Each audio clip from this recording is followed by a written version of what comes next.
Hey everyone, it's Andrea from Summit Valley Soap. Today I'm going to show you how I made this beautiful soap using pear wine. And not just any pear wine, this is homemade pear wine. It all started with this bottle of pear wine I was gifted by my friend Steve, and I knew I had to make some soap. What I didn't drink, I poured off into a saucepan, and I reduced this on the stove by about half. Next, I had to come up with the perfect fragrance. I needed it to smell like pear, so I have Juicy Pear from Nurture Soap, but I wanted to give it a little bit of an alcohol edge, so I thought maybe Peru Balsam Essential Oil might do this, but I wasn't sure how they'd blend. So I've got them each on a Q-tip, I'm smelling them together, and I think it's gonna work. Now let's get started on the lye solution. I'm adding powdered sugar first. This helps the batter slow down and not trace too fast for me to get it in the mold. I will dissolve this in the distilled water, and I'm using the mini mixer just to help it get blended well and dissolve a little quicker. I'm gonna add gloves, getting ready to measure out the lye, so safety first. I usually make 3-pound batches of soap, and this is an 8-pound batch. Multiple times in this video, you will see some awkward moments where I was not ready for the large scale, either because of video issues or because I'm using containers that are too small. I had plenty of room in this container, but this did get super hot. Lye water always gets really hot. I don't know if it's because there was such a huge quantity, but I was shocked at how hot it got, even though I soap all the time. I'm gonna set that aside to cool down and get ready to pour the fragrance oil. And mistake number one, my container is not big enough for all the fragrance I need. But that's okay, because I have more than one, so I'll pour the rest. I'm doing 90% pear, 10% Peru Balsam.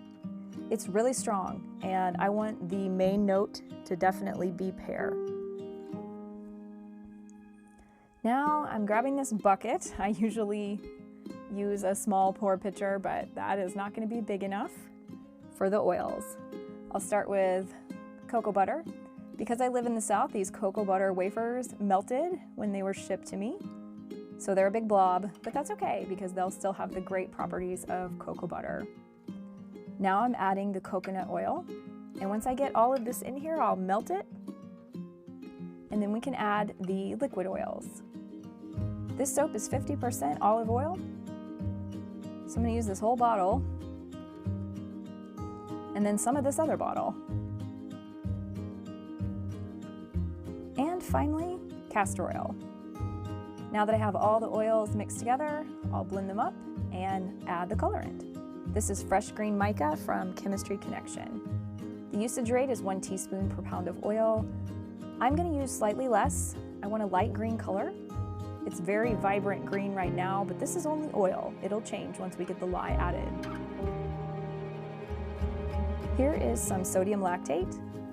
This helps the soap harden and keeps it kind of a smoother texture. This is my reduced wine, and I just added, you barely saw it, but I just added the fragrance and now the lye. I'll give it a quick mix, and finally our reduced wine will go in, and it is time to make soap. Here is the hand blender, and you'll see the reactions start to happen. Everything's gonna turn this really violet color. I don't know if it's all light green micas. I've used 3 different companies' light green micas, and they all turn this awful color in batter, but they gel and cure beautifully. The first time I used a light green, I was pretty scared, but now I'm used to it.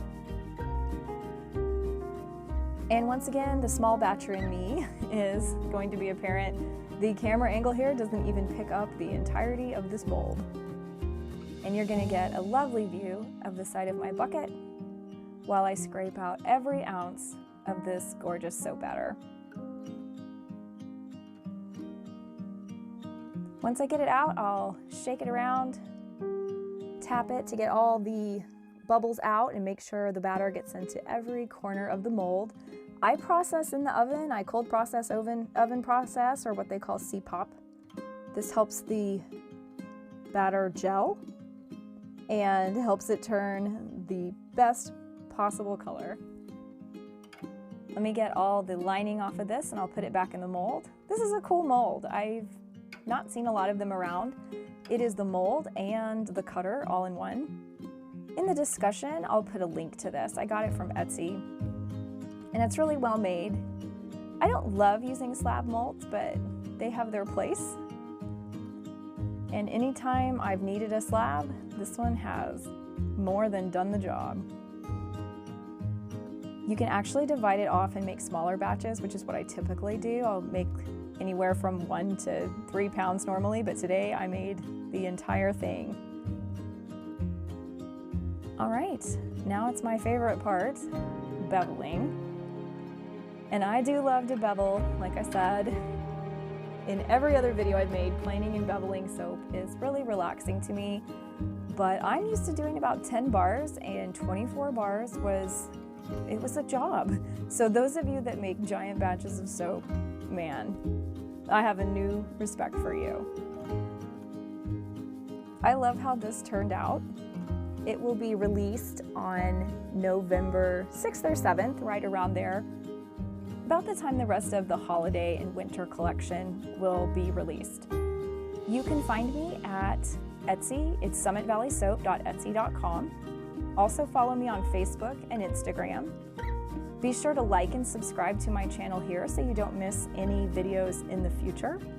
This was a really fun project and I'm glad I could share it with you. I hope you enjoyed it and I hope you have a great day. Thanks for stopping by.